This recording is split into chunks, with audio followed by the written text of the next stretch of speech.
Após anos de avanço tecnológico, os recursos naturais se esgotaram, e do completo nada em uma antiga metrópole surge uma semente, que ao ser detectada por robôs e ao perceber o risco iminente, decide fugir. Não se sabe o porquê aqueles robôs queriam deter aquela semente, se era para acabar definitivamente com os recursos orgânicos ou gerar mais recursos através dela. A questão é, eles estavam determinados a deter aquela semente, tão determinados que a seguiram até os limites da cidade, passando por 3 cenários: uma fábrica abandonada, o centro da cidade e o deserto, bem no extremo da cidade. A fábrica possui um visual extremamente industrial, com áreas cheias de destroços e pilhas de sucata. Os inimigos e obstáculos dessa fase harmonizam com o cenário, que passa uma ideia de um futuro ultrapassado, com tecnologias normalmente vistas como antigas, como as engrenagens e os sistemas a vapor, que foram aplicadas em um ambiente futurista para dar um ar de opressão. Após escapar dos robôs da fábrica abandonada, o jogador se encontra no centro da cidade. O ambiente é habitado pelas máquinas que ainda funcionam. As construções mostram a falta de manutenção, com prédios rachados e escombros por toda a parte. Todos esses elementos foram criados para transmitir a ideia de uma grande ruína através de um ambiente sombrio.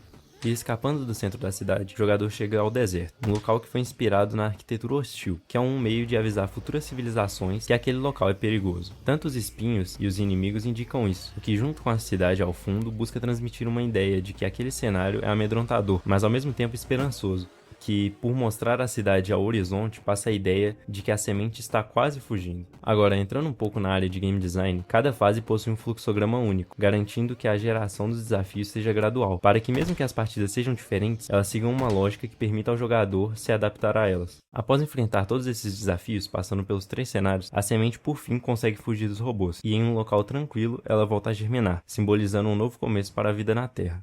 Antes de finalizar, eu gostaria de falar um pouco sobre a UI do jogo, que segue um visual limpo e intuitivo, com o intuito de fazer o jogador se concentrar nos desafios do jogo, sem distrações. E também a HUD do jogador, que dependendo do modo de jogo, é diferente, sendo que no modo história ou modo convencional, o jogador tem acesso a uma barra de progresso, que mostra o quanto o jogador já percorreu e quanto falta para finalizar aquela fase. Já no modo infinito, o jogador tem acesso a um contador que mostra há quanto tempo ele está sobrevivendo.